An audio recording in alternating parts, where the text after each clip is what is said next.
Okay, we're going to go live in just a moment here. I'll talk about the fallout from this weekend's events. We had two big ones, UFC 277 and RIZIN 37. Plus some smaller fights and some smaller promotions, but definitely we got to talk about what's going on for the two big ones because there's a lot to unpack here. So just going to wait to see if we get anybody in. I'll give it a moment. There were some fun fights too. I mean, there was a couple snoozers, but there's definitely some fun ones and some shockers, some shocking stuff happened in some of these fights as well. So we'll get started in just a moment here. I know it's getting late on the East Coast for a Monday, so see how many we get.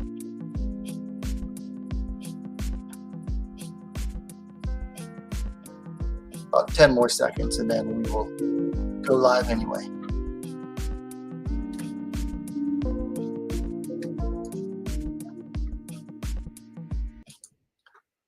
All right, welcome back to WMMA Now with your host, Jocelyn, and welcome to the weekend fallout or the weekend recap for the weekend of, July 29th through the 31st. Like I was saying during the intro, I had a couple of big events this past weekend. I mean, big ones and some small ones as well. A lot to unpack. We had a heck of a championship fight at UFC 277. We also had, the opening round of the RIZIN Grand Prix, Super Atomweight Grand Prix. So we had the opening round fights for there. I think I got all of my picks right on that one. But there was definitely a lot to unpack from that one as well. So let's get down into it. I won't go too long tonight. I know it's Monday and it's already 10 o'clock p.m., but I wanted to give some people on the West Coast a chance to watch as well without it being too late. So let's start on Friday. We had FAC 15, and I don't have the results on Tapology. Let me see. I know they were up on Twitter, but we had a flyweight fight between Chantel Coates and I forget her name, Lil Bruzy.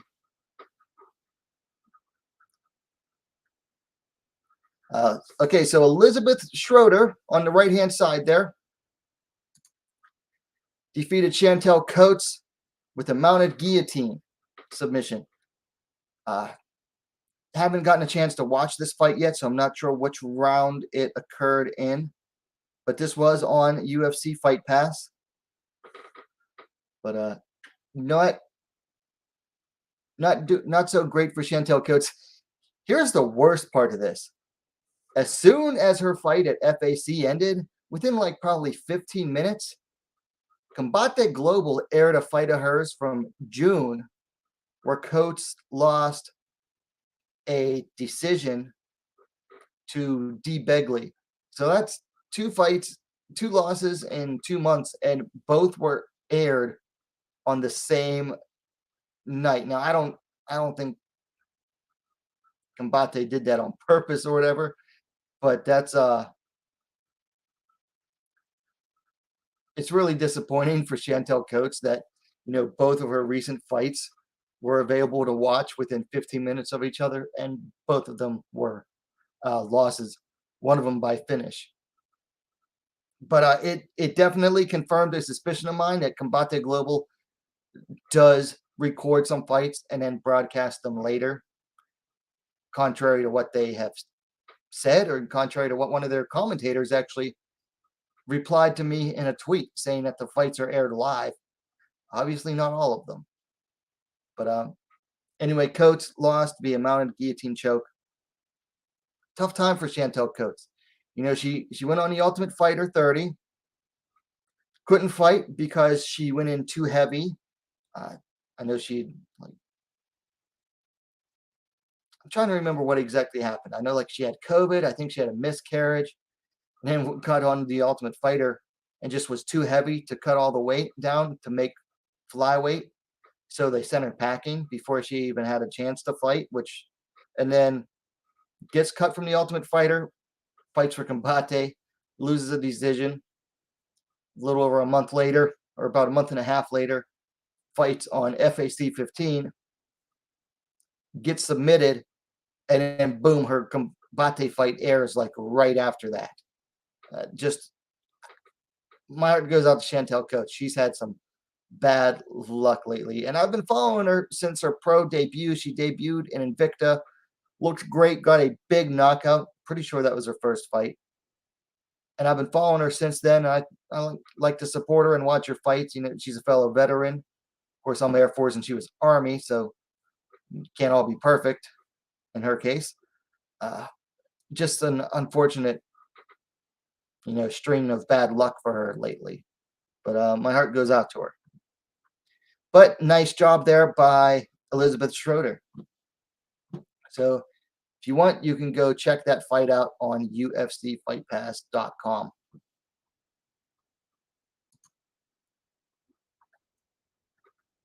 Also on Friday, we had LFA 137 at strawweight. Alandria Brown defeated Jasmine Pouncey via submission. Not sure what type. Topology didn't catch that detail, but 3 minutes 55 seconds of the first round. Brown climbed to 2-1. Pouncey fell to 1-2. Nice job for Alandria Brown. Her last fight, she was in there with Sydney Trio, and she had an absolute war with Sydney Trio. And so to come back from that, she got TKO'd in the third round against Sydney Trio. So to come back from that loss and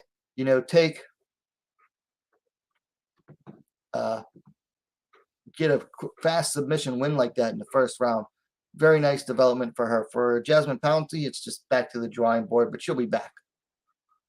That's of course, as you can see, is also on UFC Fight Pass if you want to check that out. Also, this is some unfortunate news. We were supposed to have a strawweight bout between Pauline Macias and Amber Brown. Unfortunately, that fight had to be canceled. Amber Brown's daughter went into like a diabetic some kind of diabetic coma, and had to go to the hospital. And Brown, had to drop out of the fight, and it was really unfortunate. Now, there is a GoFundMe for Amber's daughter, Malia Blake. They've already reached the goal, but I believe it is still possible to donate. So if you want to, I'm going to post a link in the chat. It is also in the video description. So, it seems like she's not doing too well still. I mean, it's been 3 days and she's still not doing that well. You can go check out for updates. You can check with Amber's Facebook and Instagram. On Instagram, it's Amber the Bully Brown. I think on Facebook, it's just Amber Brown, or it might also be Amber the Bully Brown. But go check that out. If you want to make a donation, go ahead. There's the link in the chat for the GoFundMe. Listen, that was a small goal. She might be in the hospital for a while. So definitely probably going to need some more help with that. You know how it is. Fighters don't make crap. And I just think that's a worthy cause. I'm going to donate as well. But if you want to, the link is there in the chat and in the description box as well. So anyway, moving on to the UFC, we had 2 bouts in the bantamweight division. First up, Jocelyn Edwards defeated Ji Yeon Kim via split decision. And this fight made my head hurt watching it. Not a particularly entertaining fight. Kim as per usual, just can't seem to put her foot on the gas. Now, there was moments when she did, like especially at the end of the second round, she managed to put her foot on the gas, but then in the third round, she just wasn't able to do it. Edwards seemed scared to do anything but stay on the outside, much like she did in her last fight, just throwing up a lot of kicks, trying to stay on the outside. And when the kicks didn't work, she was throwing punches to stay on the outside. Kim was mostly doing a lot of circling away when Edwards came through, but again, it seems like it's really frustrating to watch. Kim did do good when she got inside. Edwards, like I said, just seemed very scared, or I shouldn't say scared, extremely hesitant to engage on the inside, in the pocket. And I don't know why. She was the bigger fighter. She was the stronger fighter. She was the heavier fighter. Kim moved up from flyweight for this in order for Edwards to take the fight on short notice. And then Edwards missed weight. So this is just a really not fun fight to watch. Just really frustrating and not fun. Ji Yeon Kim, most likely the last time we will see her in the UFC. 4 straight losses, even in the bantamweight division, which needs, well, no, she would have most likely go back down to flyweight. So most likely the last time we see her in the UFC. I don't know what she's going to do at this stage in her career. How old is she now?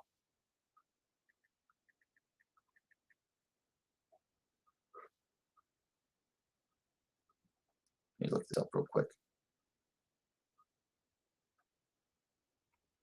She's 32 years old, so it's not like she's old. She's 9, 6, and 2. Yep. But she's on 4 straight. And 5 of her last 6 were losses. I don't know what she's going to do at this point. I mean, I guess she could go back to Deep Jules in Japan, where she was the bantamweight champ. They do have a flyweight division now. They have a flyweight champion. Just had a flyweight tournament. So, I mean, she could definitely do well there again, and then maybe try to work her way back up to the UFC. She'd have to do it in, like, very fast order, though. I mean, like I said, she's not old, but she's not getting any younger at 32. And the thing is, like, Ji Yeon Kim has the skills. She just is very hesitant. She's, like, so content to sit back and counter. And if you're just going to want to counter the whole time, unless you were like a very, very good to excellent counter striker, the judges are going to score against you, like, more often than not. You have to basically look so good with your counters that the judges have to have no choice but to give you the fight. Because as long as your opponent is being the aggressor and is moving forward and is doing well enough, they're always going to favor that. Judges are always going to favor aggression in the sport. Even though that's like one of the lowest criteria is aggression and octagon control, they're always going to favor the more aggressive fighter over the counter fighters. It's just the truth. Just the truth. I mean, unless you are like a counter striker on the level of, say, Valentina Shevchenko, it's going to count against you. I think Kim really just needs to learn to put her foot on the gas and do it in a hurry. Like she needs to fix that right quick. For Edwards, this is 2 wins in a row for her. I think 3. Let me check that real quick.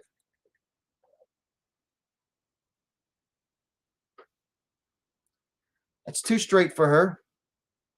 And she's now 3-2 in the UFC. But it was a boring fight. Like, okay, what is my incentive at this stage to want to watch another Jocelyn Edwards fight? Her last fight was boring, and this fight was boring. And honestly, it was mostly her. Because when she fought Pascual, Pascual was trying to bring the fight to her, and Edwards just wanted to kick her away and stay on the outside. And a lot of this fight was Ji Yeon Kim, because when Ji Yeon Kim got on the inside, she started unleashing her punches. She just didn't want to get on the gas and do it, early and often. Just too low volume. I mean, Edwards is just another boring bantamweight. And what is my incentive to want to watch another boring bantamweight at this time? I'm trying to find my incentive to want to watch her. Because she is talented. She is a talented fighter. But why? If she's boring me, why the talent is useless. It's wasted talent. Then we move to the main event. And this, wow. So I just uploaded my full review of this fight before I went live. But let me talk about it here for a little bit.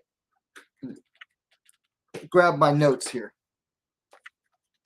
So Amanda Nunes defeats Juliana Pena via unanimous decision, complete and utter shutout. The scores, look at the scores here. 50-43, which means somebody gave Nunez 2 10-8 rounds. Then we have a 50-44. That judge gave her 1 10-8 round and 10-9s the rest. And then the final judge gave it 50-45. So that's a clean sweep of 10-9s.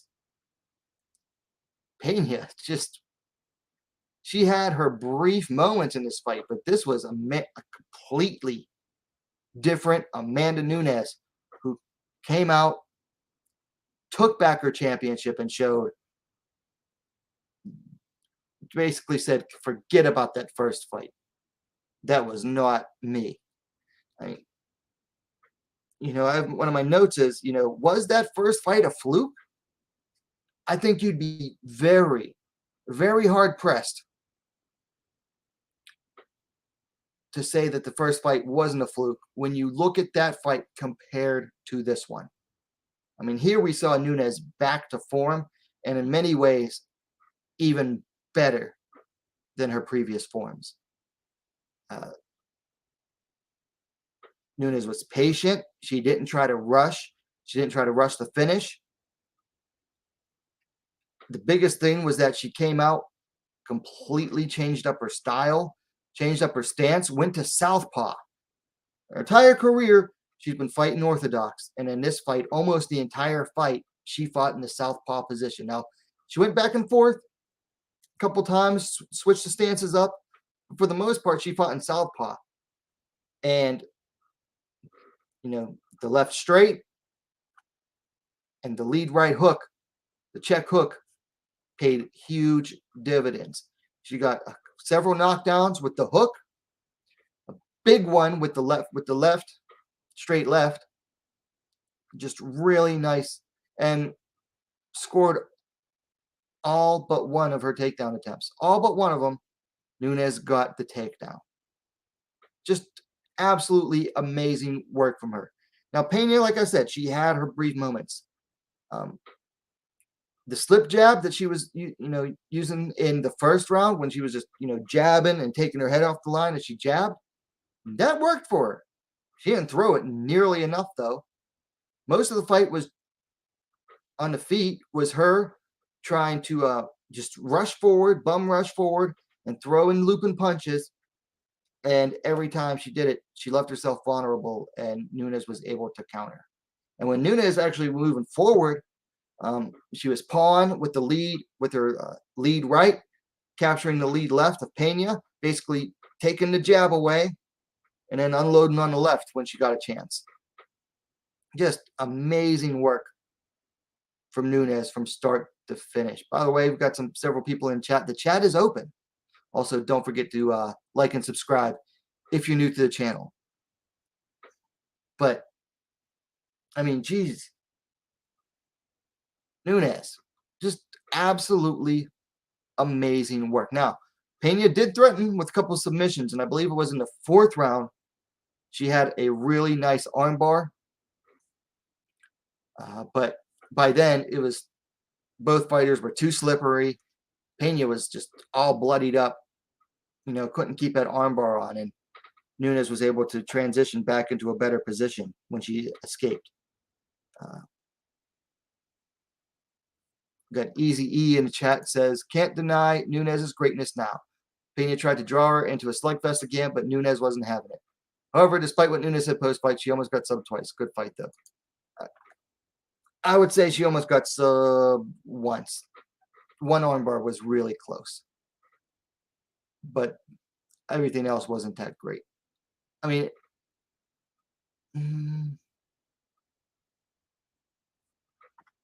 Colostrum Sup in the chat. Welcome, Colostrum. Says, Pena's striking was like trying to find the light switch in a dark room. That's putting it nicely. I mean, like I said, when she was throwing that jab, it was landing.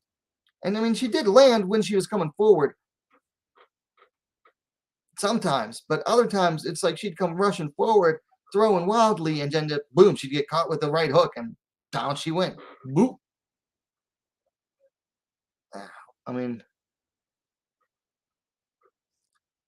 I think it is safe to say that that first fight was a fluke. I think Nunes came in there ill-prepared in the first fight, tried to finish it early, couldn't get it done, and like how Nunes used to fight in the early days, would try to get that finish and pound it out, go for choke her or go for the sub, couldn't get it, and then by the 2nd round she was gassed. But here we saw the Nunes that we've been more accustomed to for the last 6 years, 7, going on 8 years. I mean, she's had one loss since 2014. Now it's to Pena. And here she came back and absolutely avenged that loss. Very hard to argue for a trilogy fight at this point. Yeah, Pena got the sub, finished Nunes in the first fight, but Nunes came back and just absolutely, completely shut down Pena and shut her out. Now, Nunes was trying to say that she could have finished the fight, but she wanted to drag it out. Fighters say that a lot when they go to decision, like especially champions in the UFC love to say that, I could have gotten the finish, but I wanted to drag it out. Nunes said she wanted to make a point, said she wanted to drag it out, make Nunes or Pena, prove to Pena that she could go for the full 5. I don't know if I believe it. I mean, I think she could have finished her, yes. But do I think she purposely didn't finish her? I always have a hard time doubting it. I mean, I have a really hard time believing fighters when they say that kind of stuff. So where do they go from here? For Pena, I picked Holly Holm. Holly doesn't have a fight right now. And you got 2 former champs, both coming off a loss. For Holm's case, it was to Ketlin Vieira. But for either of them to beat each other, being former champions that hadn't faced each other yet, I think a win over either one of them would help set the other back, or help them get back onto the road to title contention. Because let's be honest here, it's bantamweight. It's not the deepest division right now. And the skill level between the highest fighters and the mid-tier is very big. That's a big gap. So I think Pena and Holm would be good for Nunes. Some people are calling for the 3rd Pena fight. It's hard to justify it. A lot of people are calling for the trilogy with Valentina Shevchenko. Here's my answer to that. I'm not trying. No. The only people that really want that are Valentina fanboys. everybody else is like, why? Everybody else is going to be like, why? So the only people really calling for that is Valentina fanboys and maybe some media members so that they actually have some material to work with. Other than that, I don't see the point in that. Okay, we've already seen that fight twice already, and we have the same victor in each fight in Nunes. And I know that the Valentina fanboys ago, but the fight was really close. It could have gone either way. Valentina actually won that fight. I don't want to freaking hear it. She didn't win the fight. She lost. Get over it. Get over it. And oh, by the way, besides who wants to see that fight, who wants to pay for it? Who wants to pay $75 plus tax for a pay-per-view fight headlined by Nunes and Shevchenko after what the second fight did? I don't want to pay for it, and I actually buy pay-per-views. I think a lot of the people that are asking for that fight aren't even the ones that are going to be buying the pay-per-view if that fight gets made. It's going to be the pirates, the thieves, the streamers. You know, the people who don't actually support the fighters, don't actually support WMMA. I don't want to waste it. That's like literally 3 hours of work for me before taxes. I'm not trying to work 3 freaking hours to be bored to death by Nunes versus Shevchenko 3, because we know that fight's going to end up being boring. Because Nunes is going to come in, she's going to be cautious, and Shevchenko is going to come in and be even more cautious and be defensive-minded, like she always is, unless she totally outmatches her opponent. So who actually wants to pay for the trilogy fight between Nunes and Shevchenko?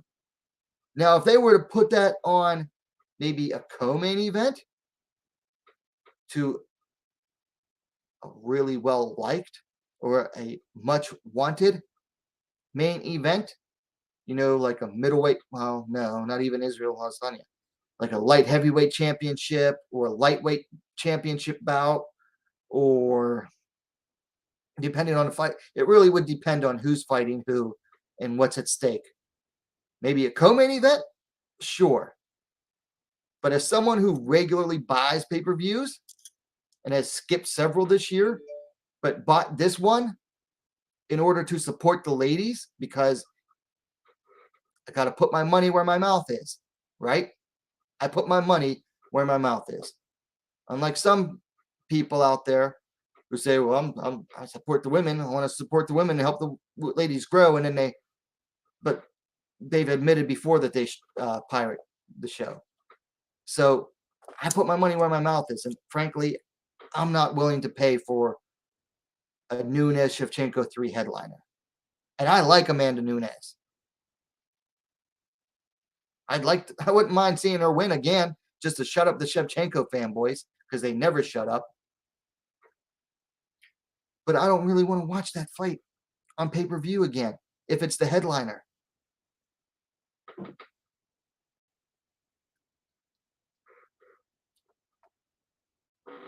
Time is money. Money is time, and time is money. And that's the better part of an hour that could be spent watching a more entertaining fight. And that's, like I said, for me, that's like 3 hours of work before taxes in pay. So why would I want to watch that fight again? And frankly, Valentina has new challengers down there at flyweight that she's got to worry about, including Tyler Santos, who she barely scraped by. So do I want to see Nunes Shevchenko 3? Hell no. Not on pay-per-view. Not if it's headlining.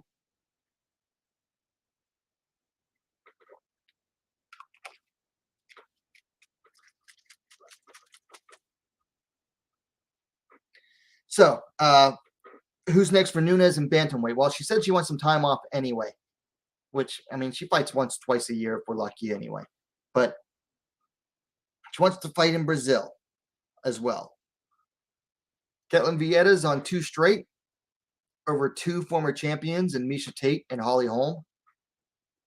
I mean, she has a sound argument just based on that fact alone.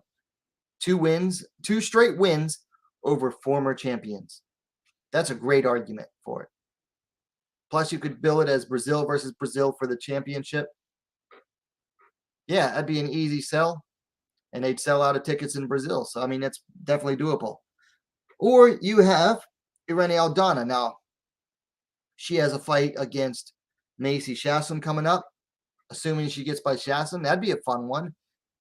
The style match, stylistically, it'd be a very fun fight between the striker Aldana and Amanda Nunes. And with a good win over Shasson, that'd be like a pair of wins, 2 wins in a row. So not like a strong winning streak or anything, but it'd be a good stylistic matchup. It'd be an exciting one stylistically, and it'd be a new face for Nunes. And she needs to fight new faces at this point. So either of those two, Ketlen Vieira or Irene Aldana, or Bantamweight. As for featherweight, no point wasting time about that. Colostrum says, I wonder if they can get Joselyne Nunes step in and fight Sarah Mcmahon because Aspen Ladd pulled out. Yes, that was a bit of news that came out today. Aspen Ladd has pulled out of her fight with Sarah McMahon, not this coming weekend, but next weekend. I haven't seen the reason why yet. I'm guessing injury or illness. But McMahon needs an opponent if they can find her one. Joselyne Nunes would be fun. Yeah. Easy E says the difference in this fight was Nunes not getting sucked into a slugfest and instead stepping back and tagging her with check hooks. Nunes should have done that the first fight, no Pena power era. Yeah, I mean, she definitely got sucked into a slugfest in the first fight. That was that's for sure, and that definitely cost her. Colostrum says Pena got outclassed on the feet and on the ground. It's over. People need to move on. Yeah, I agree. I mean, she has almost like no argument for of a third fight after the second one. Easy E says the way Valentina looked against Santos and the way Nunes looked Saturday night, I'm convinced Nunes would actually murder Valentina if she's focused enough. I want to see that fight because I hate Val.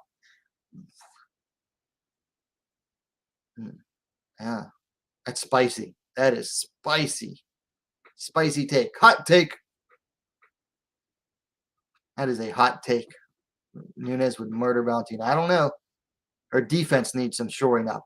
Nunes' defense, her striking defense, it needs work. Colostrum says, who you got in a Lemos versus Marina fight? I haven't thought about it yet. Haven't decided yet. Anyway, moving on.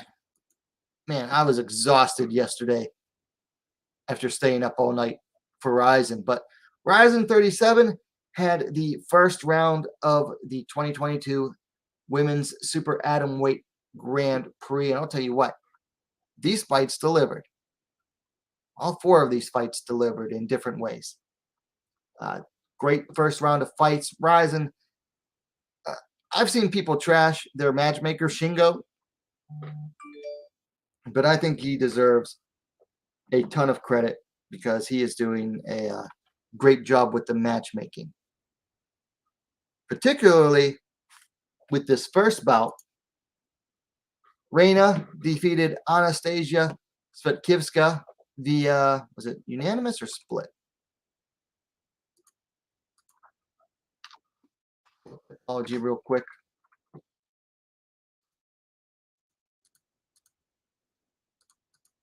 I think it was unanimous. Unanimous decision. So Reina defeated Svetkivska via unanimous decision. Reina climbed to 13-4. Svetkivska fell to 2-1.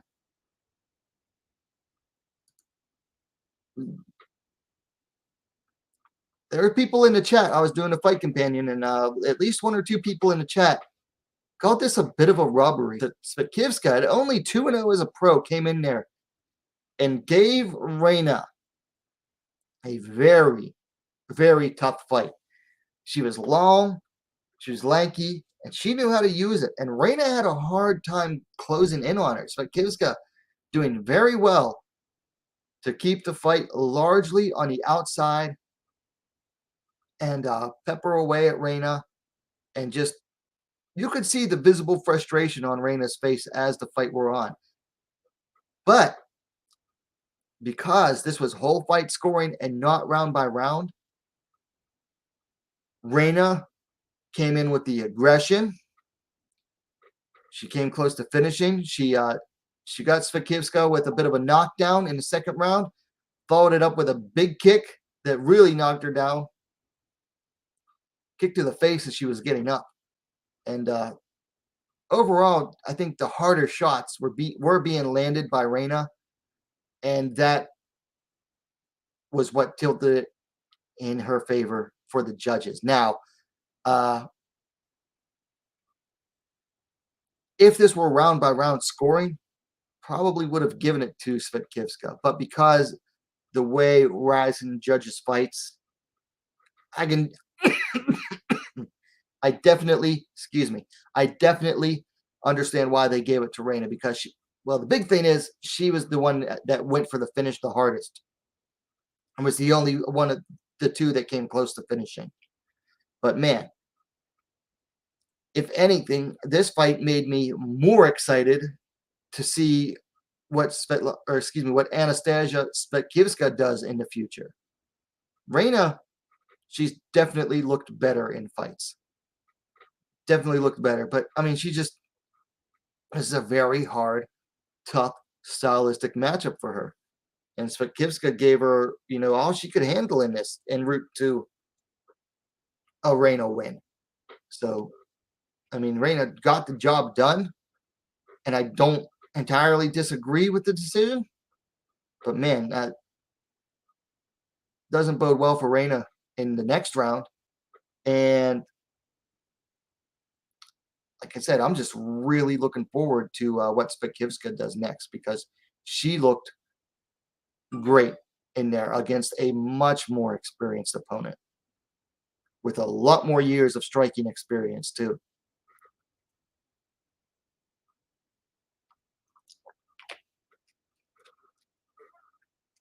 So Reina moves on to the second round. Next up, man, we had two absolute shutouts in one night, because Shiyu Park absolutely shut out the inaugural women's Atomweight Grand Prix champion, Kana Asakura, en route to, this was a unanimous decision too as well, right? Yep. Unanimous decision. Wow. I mean, I remember picking Park, but I knew that if Asakura was able to get her down, Park was going to have a tough time. Asakura's takedowns were just not working for her. Now, granted, it did not help that as the fight wore on, she got more and more desperate and just started spamming takedowns, and they were just not set up well at all. But still, Park's sprawliness was phenomenal, and her striking, she just got stronger and better as the fight wore on. She came very close to finishing Asakura in the third round, and then dropped her with a head kick right at the bell. I think Park could have finished Asakura in the third round had she just really poured it on. But I like that she stayed patient. She picked her shots and wanted to make sure that everything she was throwing was landing. She didn't want to just swarm and then risk, getting caught off balance and getting taken down, But overall, this was just the best performance, the single best performance of Shiyu Park's career. And as someone who has followed her since her pro debut, I'm really excited by this win here. She has come such a long way, because she started out, she was Sahiham's training partner and sparring partner, But now she has fully come out and she is her own fighter now. Great anti-wrestling, and got to give credit here. You can kind of see Crazy Bee on there. The last 2 years that she spent in Japan working with, world-class wrestler Miyu Yamamoto has really brought. She always had decent takedown defense. Now she has great takedown defense, great ability to get back up when she's taken down. That has only allowed her striking to get that much better. I mean, she was just outworking, outclassing Kana Asakura in every part of this fight. It was just an amazing performance to watch. And I can't wait to do a review of that probably as soon as I get done with this stream. So Chiu Park moves on, and the last super atomweight Grand Prix champ for RIZIN and two-time title contender is eliminated in the first round.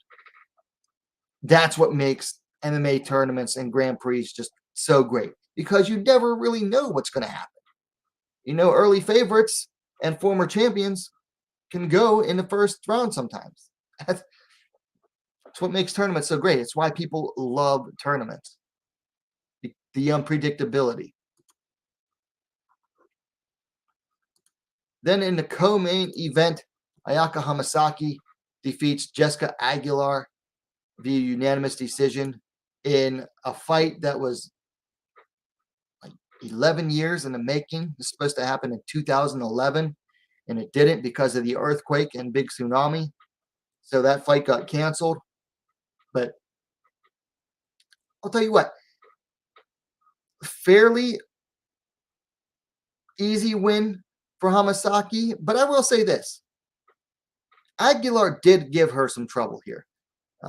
Hamasaki seemed to have a very difficult time getting on the inside with her punches in this fight. She had to use her kicks a lot more in this fight than she normally does, because usually Hamasaki likes to work her boxing. She's got one of the best jabs in the women's divisions in the sport, period. Doesn't matter which women's division you're talking about, Hamasaki is easily top 3 jabs. And she was having a hard time working it in this fight. Jag just appeared to be, she the taller fighter, the longer fighter, probably the longer fighter. And Hamasaki was having a hard, well, she was the taller fighter, yep, by 2 inches. Looks like the reach is identical according to Tapology. But yeah, Aguilar had that, the ranginess on her. And Hamasaki had to work to her kicks a lot more.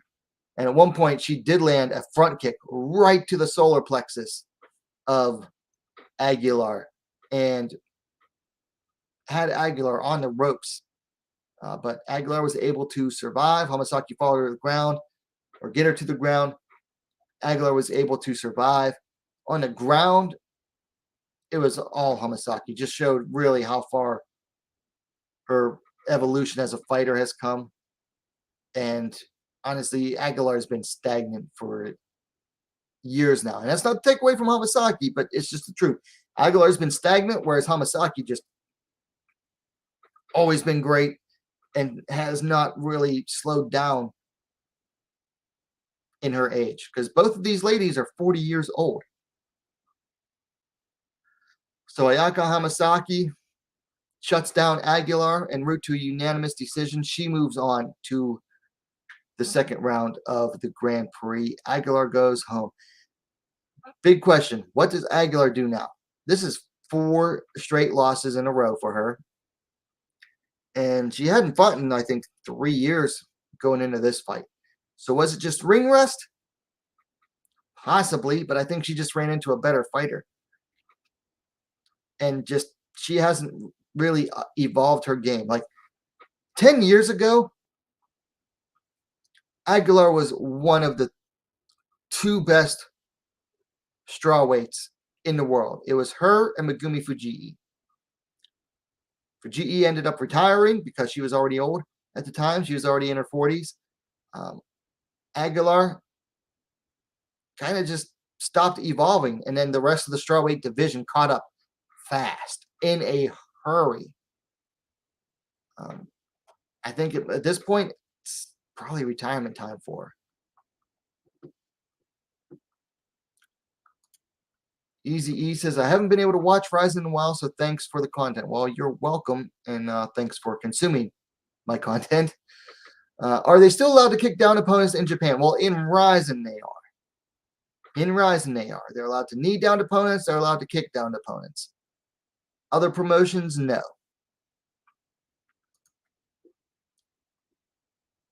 So then we move on to the main event, and this was a wild fight. Absolutely wild while it lasted. Seika Izawa defeated Laura Fontora via submission due to guillotine choke. 3 minutes, 47 seconds of the first round. Izawa stayed undefeated at 7-0. Fontora tasted defeat for the first time, falling to 7-1. This fight was nuts. Absolutely nuts. Fontora came out very aggressive. Seemed like she wanted to strike. And then kind of like jumped guard on Izawa. Izawa kind of stayed there. It seemed content to work from the guard. But Fontora had her guard closed at first and then inched it up. And then boom, before you knew it, she had latched on a triangle. And it was tight. But Izawa, to her credit, she had one arm in deep, but she kept the other arm in. Like she had both arms inside the triangle. Now, a proper triangle choke, if you really want to tighten it up and get it so that you're choking, you're basically using your legs to choke yourself with your arm. And then the legs, you got one leg squeezing your arm into your own neck and you're stuck. And then you got the other leg choking from the other side. And then to properly lock it up, you take your own arm, put it across, so then you can't even breathe. You can breathe even less. But Seika Izawa, she had one arm in deep, but she kept the other arm inside, and that was preventing Fontora from getting the choke in properly and really tightening it up. And she was stuck in there for like over 2 minutes. And finally manages to get out, and in a quick scramble, she gets on top, or seemingly went over the back. I'd have to really watch this again. But managed to secure the guillotine, locked her up in the guard, and just pulled that choke and just stretched it. And Fontora tapped. And the whole sequence of escaping the triangle, working the scramble, getting the choke on, and then choking her out, I'm pretty sure it was less than 10 seconds from escape to the tap. I'm pretty sure it was less than 10 seconds. It was absolutely insane. Izawa is nothing short of an absolute joy to watch.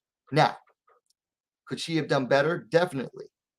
Because she got caught. I mean, she got caught in this. I'm not going to mince words. A truly great fighter would have seen that triangle coming and prevented herself from getting caught in it. So she definitely still needs to work. But that was, to me, that was what really made this fight intriguing, was her judo versus Fontora's BJJ. And Fontora had a lot of wins by first round submission. Of course, they were all arm bars. So I was really surprised. Fontora had the triangle, didn't try to convert it into an arm bar. But yeah, Izawa, not a perfect fighter at all. And still, this fight still leaves me with some questions about, how good her stand-up is, because we barely gotten to see her stand-up at all across 7 fights now. And that is, I always say about, fighters that are undefeated and have a lot of finishes.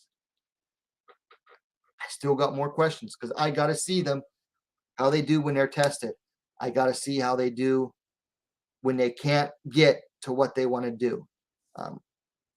We know she had a hard time with Shiyu Park in deep. Honestly, if that fight were in Pride rules or had happened not in Pride, in RIZIN, Park might have won that fight. She might have. So, I mean, I still have questions about Izawa, but she is nothing short of an absolute joy to watch. And that's why I've been hyped on her since her debut. I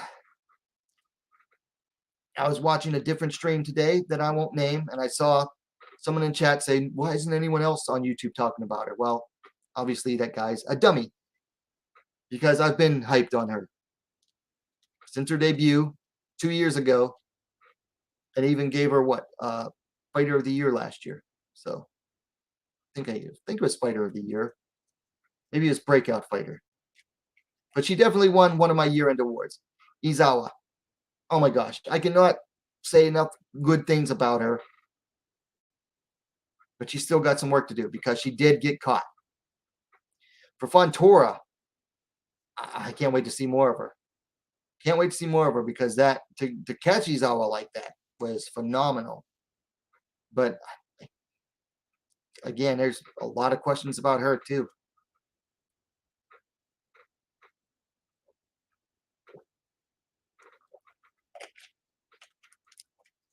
Just friendly reminder, the chat is open. If you've got questions or comments, and please don't forget to hit that like button. Get the YouTube algorithm noticing the stream, and subscribe if you're new to the channel. Good. So yeah, that's it. That's it for the weekend. It was a great weekend of fights. And we had a finish at FAC. We had a finish at LFA. We had one boring fight in the UFC.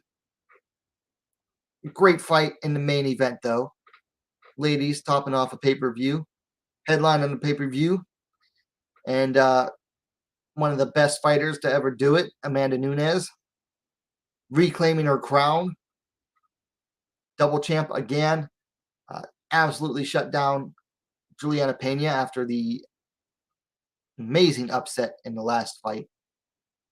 Just really great effort. And then we have 4 fighters moving on into the second round of the RIZIN Super Atomweight Grand Prix. 3 decisions, 1 finish, but man, it is a great lineup again in that one. Let me go back here. So I think it's really interesting the way this worked out on the poster.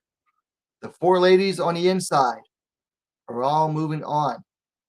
And we got to see how they're going to match them up. And I'm gonna make a video tomorrow night about that. And I guess there's really 2 ways you can go. You can either go diagonal or you can go vertical. Yeah, that's it. You can either take Hamasaki versus Reina and Izawa versus Park for the rematch. Or you could go diagonal. You could have Izawa versus Reina and Park versus Hamasaki. Or you could even go horizontal. You could have Izawa versus Hamasaki for the trilogy fight.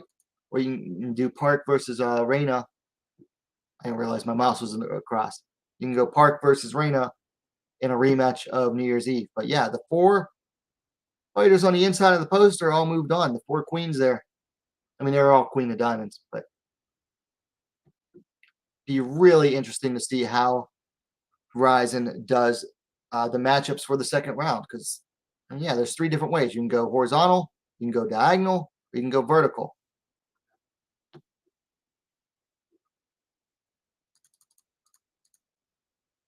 So, yeah, that's it for the weekend, Went about an hour.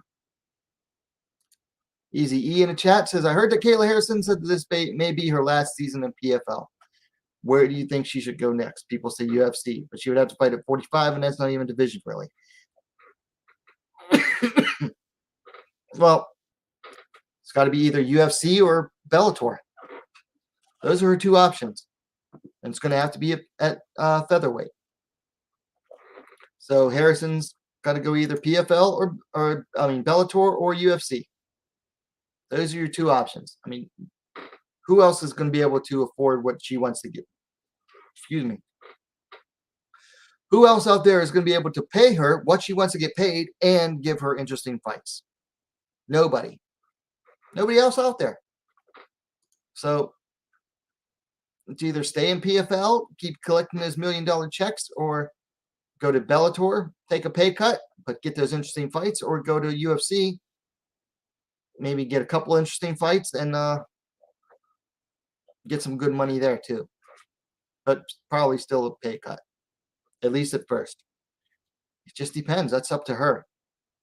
I mean, also it depends, does PFL want her back again after this? And are they going to be willing to match whatever offers she receives? Because that's why she stayed in PFL this year. She got an offer from Bellator. PFL was able to meet it in the matching, in the matching period, or the matching rights period. So because PFL was able to match the Bellator offer within that matching rights period, she had to re-sign with PFL. And there are still people in denial of that. It's like, go learn how contracts work. So we'll see. But yeah, it was a good weekend of fights. And I was really excited because the big pay-per-view headliner and then RIZIN, and they all delivered. The fights delivered. Oh, okay, Kim versus Edwards didn't, but I kind of figured that one was going to be boring going in. And but other than that, great weekend of fights. I was exhausted yesterday. I mean, pulling an all-nighter for RIZIN was not the smartest thing. I went to bed a little after 8, got up about 1 p.m., 2 p.m., was up for a little while, and then took a 3-hour freaking nap, and then I had a hard time getting back to bed. So, but yeah, great weekend of fights. Anybody else have anything in the chat before I go? Don't forget to like and subscribe if you are new to the channel. No, wrong music. If nobody else has anything, it is getting time to bid farewell. So like I said, like the stream. That is the least I can do for you. Also, I'm going to post that again in the chat. The GoFundMe for Amber, the Bully Brown's daughter. Amber is a Invicta veteran, former Atomweight title challenger there. She was supposed to fight at LFA this past weekend. Had to pull out because of her daughter went into a diabetic ketoacidosis shot or whatever and ended up going into a coma. I'm not sure if she's woken up yet. I don't think she has. So if you want to donate to the GoFundMe, go ahead and do that. It's a nice, good cause. It's also down there in the description for the stream. But like the stream, subscribe if you haven't yet. WMMA Now, the best, most complete women's mixed martial arts dedicated platform on YouTube. Have a good night. Don't forget to check 6. We'll see you next time.